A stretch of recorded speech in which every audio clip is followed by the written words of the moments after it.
Nagbabalik po ang Panahon TV. Sa puntong ito, alamin naman po natin ang magiging lagay ng ating panahon sa susunod na 3 araw. Unahan po natin sa Baguio City, magiging maulap po kaya asahan pa rin po ang mga pag-ulan at mababang temperatura yan po ay bukas hanggang sa Biyernes. Dito naman sa atin sa Metro Manila, maghanda po tayong lahat ng payong o kaya naman po ay kapote dahil magiging maulan pa rin po ang panahon natin simula po yan bukas hanggang sa Friday. Sa Metro Cebu naman, partly cloudy skies lang po yan. So, ibig sabihin po, less chance of rain po ang maaring maranasan bukas hanggang sa Friday.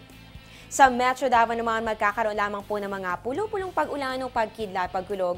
So, generally po ay maganda naman po ang panahon nyo dyan. Simula po yan bukas hanggang sa Biyernes. At panghuli na lang po natin sa may Zamboanga City. Generally po ay good weather naman pong inaasahan dyan. Simula po yan Wednesday hanggang sa Friday.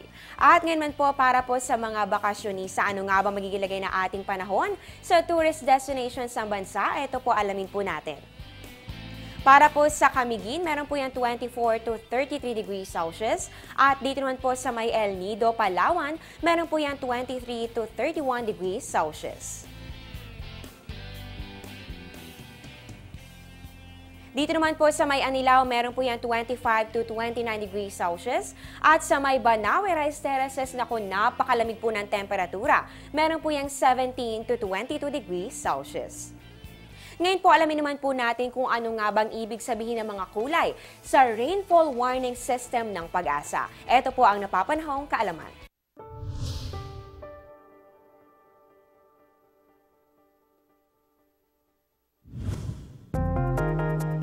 Alamin kung paano iintindihin ang rainfall warning system ng Pag-asa. Ang yellow signal ay nangangahulugan ng aware. Ibig sabihin, posibleng magkaroon ng baha sa mga mababang lugar.